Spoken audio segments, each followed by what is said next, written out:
Hey guys, welcome to the channel. In this video, I will be extremely practical and help you increase your reply rate using Clay. If you're not using Clay, you are behind and you need to catch up.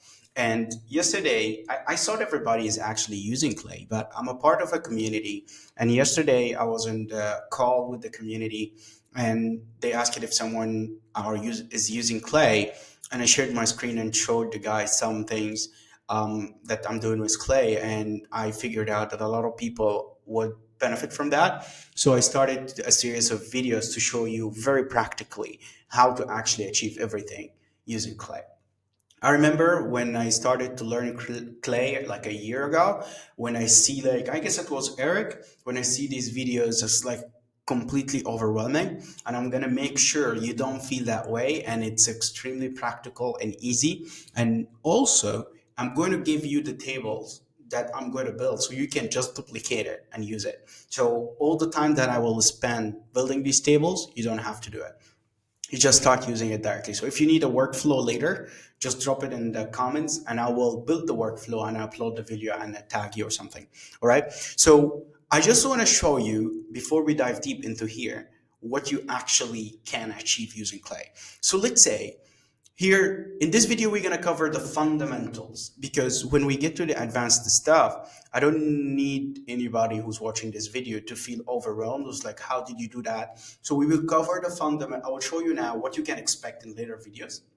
And then in this video, we're going to cover the fundamentals. And then from the next video, we're going to build tables, scrape how to scrape every job post on LinkedIn for free, how to qualify leads and reach out to the only correct ICP, how to define buying signals, how to reach out to the leads when they are actually hot and looking for your service and identify these signals, how to connect APIs to save credit and make it as affordable as possible, how to let different tables talk to each others, what is waterfall, you're probably hearing this like all over the place, how it actually works and how you can use it, how to monitor people who change jobs, find lookalike to companies who have worked with you and your ideal client, automate like so many other things. So we will get to the fundamentals right now and we will get to the juicy stuff. But let me show you an example of like, let's clear something about Clay that people misunderstand. Clay is not a database where you can just go and export leads. I need you to think of Clay like it's a way to let all the technologies in the world talk to each other and make a workflow out of them seamlessly, to work together seamlessly. So this is the power of Clay, is how you leverage everything available in the market to your favor in literally seconds. I will show you a very practical example. So let's say for a second in here that you got a lead on your website, right? A lead on your website that just a name and email address, and the email is at the company name. So before you spend time like reaching out or asking for a call or anything, you need to qualify them. You need to know that they are actually your ICB. So let's say for a second, you need to know before you spend time, what is the company size? What is the industry? What revenue they have? If they raise funds and if they're hiring SDR or not, as example, for them to be your ideal client. So if you're going to do these actions manually, you have to go through like LinkedIn to see their company size and industry, and you need to go to another tool to see the revenue. You need to go to another, let's say, Crunchbase to see if they raised fund or not. You need to go to different platforms to see if they're hiring for SDR or not. But with Clay in here, this is a table where in a second everything is actually done in here. So let's say let's add I love this company because I know they raised funds for this example, so let's actually delete them from here and then let's just add a new row in here and then add their domain name. Once you add their domain name, you will get the company information about, all right, employee size. Uh, what you can do here is you can basically add filter, and this filter will tell you, okay, you set a filter if this company more than 500 employees, disqualify them. If they are less than 500, qualify them. And this is your first filter. And then you look at the industry. If let's say you don't want to reach to recruitment companies as example, because they have SDRs, jobs all over for their clients. So if they are a recruitment company, another filter, disqualify them, etc. And then you want to check if they are raising funds. Hop, boom. Yes, they are raising. What is the total funding they raised, last funding round, and how much they raised? And then you want to check if they are actually have a job post here they doesn't have. You can assign someone, and if they are qualified like this lead, you can send it to your CRM or send it to your sending tool, let's say Smart Lead or something. So what I want to show you here is you if you're not using clay to reach that objective, you will do a lot of things manually and you go to so different places. So the beauty of clay in here is everything is going to be into one place in seconds. As you see, like you come up to the same conclusion you want to reach out to. So this is what I wanted to clear, that clay is about the efficiency of how you let all the technologies work together. It's not a database where you go buy leads and things like that, right? So that's the power of clay. Um, why you must use clay? This is another very important question that I need to uh, like just highlight it. Nowadays the barrier of entry for outbound is so low. Everybody with $200 can build like few inboxes and start blasting emails, and that makes it like it's a good and bad thing at the same time. It's a good because if you send in good emails you will be able to stand out easily, but if you're sending shitty emails that's general, you will not be able to make it, because actually these people are bombarded with emails from every single person on the planet. I get emails that's really horrible, and we will get to a very interesting example very shortly. You have to work on a signal basis. So you need to identify something that you use as a signal to reach out to the prospect to make it relevant. Why you need to make it relevant? Because when I say relevant and personalization, I don't mean reach out to someone. I see that you went to Harvard School. How was your experience? That's not what I mean. I mean by relevancy is someone is hiring and you're offering a recruitment. This is you're reaching to you're relevant. Like if you see that he's hiring and you use that in your email and you offer recruitment, now it's relevant to why you're reaching out at the first place. So you need to use signals and you need to get creative with that, and we will get to that example in a second. And that will help you stand out and increase your reply rate out of any other one who's just blasting emails. So this is just few things about the fundamentals of clay, and also we will go to clay now, run through some fundamentals. So in the next videos, when we get to the advanced stuff, you always have this as a reference to understand the logic behind it, right? The thought process of using clay. Think of what you want to manually do before reaching out to your dream client. So let's say you're reaching out to your dream prospect. What will, if you're offering paid ads as example, right?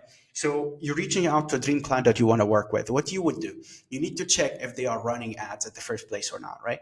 Because you need to see if they are a potential prospect to you or not. Let's say if the yes, what you're going to do, you build a workflow for it. So if it's yes, then we're going to run this workflow. Okay, if yes, you need to see their ads first, right? So maybe you go to Facebook Ads Library, Google Ads Transparency Center, SimilarWeb, etc., all these tools to see what they are running, right? So how you would know if they are running that or not? You see their ads. If they are have active ads, then this is the first qualification layer is ticked, right? Then the second qualification layer, let's say you want to see if they have enough budget. Let's say you're not onboarding clients with less than $10,000 in ads monthly budget, right? So how you would reach something like that? So this is what I say when I mean you need to get creative. So let's say you can use tool like SimilarWeb and then go to see their social traffic. So like if you're running ads in the United States, the CPM, let's say $50.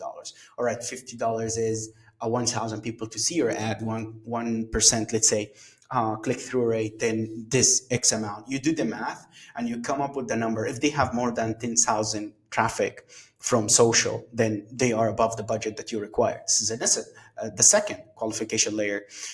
So it's not like a straight thing where you go to clay, I need to check if he's running this budget or not. It doesn't work this way. You need to get creative and collect data from different tools to come up to the conclusion and achieve the objective you want to reach. So let's say we run a similar web and we get their traffic, and then the second qualification layer is passed and checked. Okay, if then you can export some of these ads using APIs. We will get to that later. And then you export these ads, and then let's say you add some scoring parameters.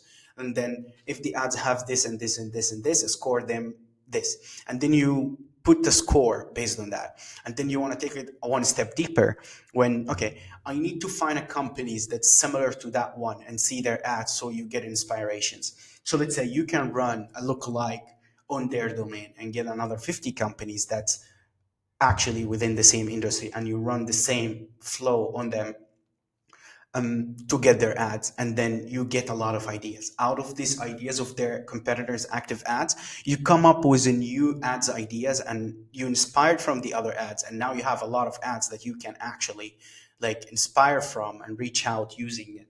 And then you come up with the new ads ideas, and then you need to define the decision maker, right? And then once you define the decision maker in that company that's actually responsible about that thing, you reach out to them with that signal. So in that case, your email will be something within the lines of, let's say, hey X, your app popped up on my feed, and I noticed few things that could be improved that will increase your conversion rate without increasing the ad budget. I'm not trying to sell you anything, just want to share some value. Would you mind sharing a long video with you? This is one angle. A second angle, you can use the same intro, but you change the call to action to, you don't use a call to action. So here in the workflow, you came up with the new ideas for the ads that would make sense based on the competitors. So you use these in your email. Here's a few ideas that I wanted to share with you that would improve your ads conversion rate, and thank me later. So the worst case scenario, he will tell you thank you. And once you get a reply, it's like the goal of a cold email to get a reply, not to sell. So when I get an email from an ads agency then telling me, I visited the website, it's impressive. Would you like to run some ads? Can I share a quotation? Or it's like, it's horrible. So when you send email like that one comparing to the other one, you're standing out here. Like this is gonna be completely different email, right? And here this is like an advanced workflow that's actionable. I could be done, but I didn't run it. I just came up with an example while I'm drafting for this video. But I'm just want to share with you how you need to think when you use clay, because clay is not like 1 + 1 = 2. You need to use things from different sources, and their support is phenomenal. They can help you, and you can reach out to me if you need like to come up with things. Once you start to use clay, you will be able to come up with these crazy ideas that makes your email stand out. But you need to think about the final outcome. What would be that irresistible email that someone would reply to, and then you reverse engineer this outcome that you want to achieve, and you break it down into steps and you build it on clay, right? So now we will go to clay and cover some fundamentals and features they have. So in our next videos, when we have all these juicy, lovely workflows built, you don't miss anything, because in that videos, I will not go into the small details. So in that video, we'll cover all the small details. And in the next videos, we will just jump into the most important stuff and how to let all these things help you come up with unique ideas that makes your email stand out, right? So let's go to a clay table. So the first thing here we need to cover is the table. So clay is a place where, this is a demo account here. You go here and you, after you sign up and all this stuff. By the way, I will leave my affiliate link in the description. If you sign up, use my link. You will get 3,000 credit extra for free. I will get 3,000 credit as well. So it's a win-win situation. So make sure to do that. So let's say you start with a basic table, right? If you start with a basic table, this is clay, all right? Here you can see the number of columns you have in here, right? Here, if you want to run a filter on a specific column, here, if you want to sort the specific columns, right? So in that example, here, think about it like a Google sheet, right? Here's the name, email, company domain, LinkedIn profile.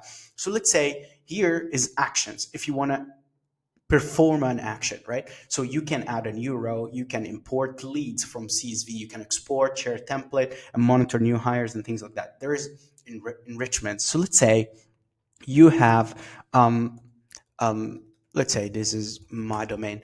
You need to enrich this company. You use add enrichment. When you do add enrichment, enrichment is native integrations in there that you can use to perform certain actions. So let's say enrich company, right? So once you click enrich company, you hear, all right, this column pops up.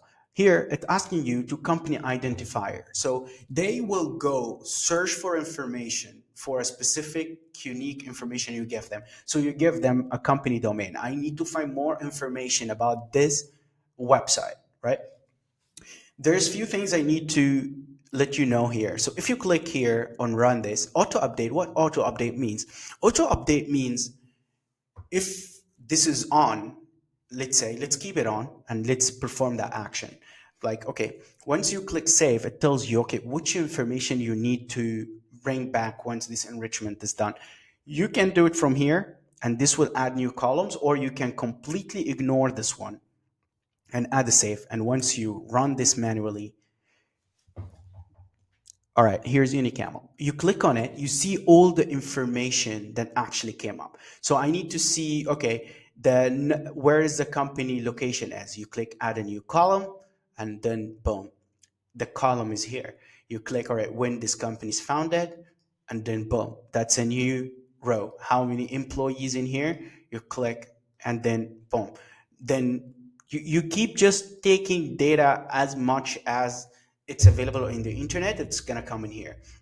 So back to here, you click edit column, and then it will get back to you to hear the details that we were talking about. What I said about auto update is a very important thing to understand because it will help you manage your credit. If it's an auto update, the moment a website gets entered in here, that will automatically run, right? So if you need to run and perform enrichments manually, you need to have on the column auto update is off. So you need to make sure you need it on or off, right? So this is how you add a new enrichment to your table. And this is what I wanted to say about the auto update. That's also one of the things. So auto update, columns and tables are done. Let's talk about AI filters and formulas. So let's go back in here. So here there's only run if. This is a condition. So let's say I want to find a person in here, right? Let's use Apollo. I need to get a find. Okay, let's use person. Oops, what happened? My bad. Add enrichment. Let's for okay, what we need to do, let's do is scrape the website, right? Company domain. um, I need to scrape the company domain, so here and here. So auto update is on. This is the only run if. So I need to, okay, this action to run only if the company is less than is more than 10 to 15 employees. If it's more than, so here you tell, you can write a formulas, but you don't, it will hard to write a formula. So you just put text for AI and they will turn it into formula. So here, only run if. So before we write this condition, let's go here. So here we got the company number of employees, right? Which is here, employees number is 7, right? So you put that in here, and then you need only add enrichment, sorry, not perform search. It was scrape the website. So you need that only to run if this is more than a 10, let's say, right? So here you use AI, and it's like only run if, and then you click this slash, and then number employees count is more than 10, and you generate the formula. Once you generate the formula, that's a filter that you add. Okay, so in here it tells you this column will not run because this one is 7 less than 10, and this one will run because it's more. You click yes before, and then you click yes save, and then you click okay, let's run on the first two rows. Then run condition is not met. Run condition is not met because you always need to have these conditions as a hard boundaries so you don't waste credit. So here it's create the booking.com website. It comes up to you with the title and images, body text they're using, keywords, and so many other things, social media links, phone numbers. You can use this information.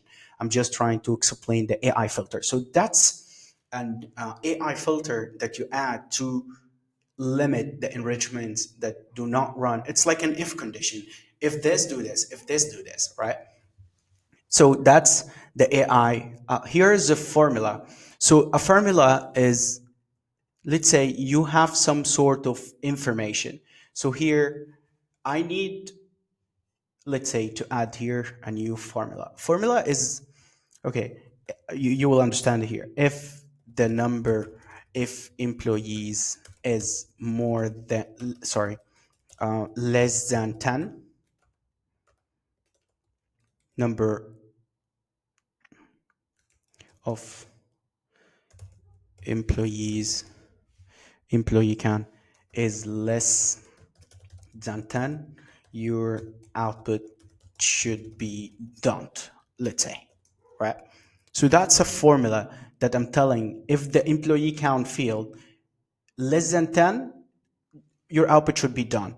If it's more than 10, your output should be, let's say, go ahead.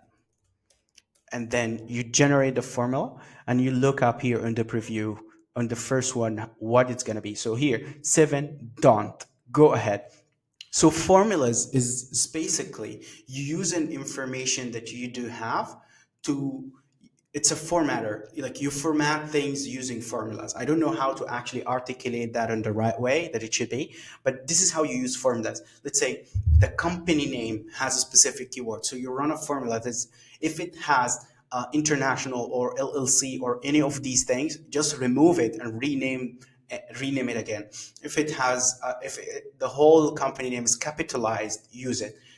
We have a native action here to normalize company name, but I'm just giving you use cases so you could understand what is formulas. You can use formulas to achieve some actions like this.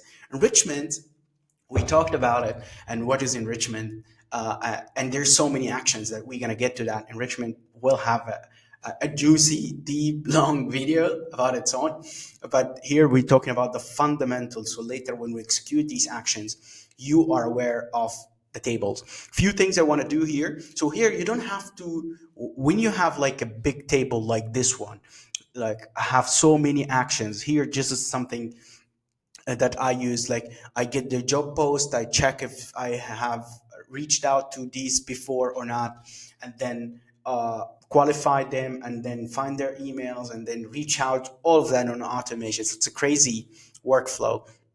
Here you can hide columns. So let's say it's still going to perform any actions, but it's just actually hidden, just a way to organize your table. Let's talk about filters. So if here you need to run a filter when the table have 500 rows, all right, you need to see the people who actually just go ahead as a filter. So you can come here and you click filter on this column, equal to, and then you add what you need, and then happy days, you see the filter. So the filter is just a way to organize. It's a filter, guys. Like, we smart dudes. So a filter, here you see the number of rows. What else I want to show? If you run an enrichment, you can here run info, and that will show you how many credit actually spent on that enrichment, and how many successful and how many failed. You can duplicate, you can add a row on the right, on the left. You can edit the column, you can change the color, you can play around with this stuff. And yeah, I guess that here you can do multiple views for the table. But I guess let's make it simple. That's it from this one. The last thing I want to explain is how Clay pricing works.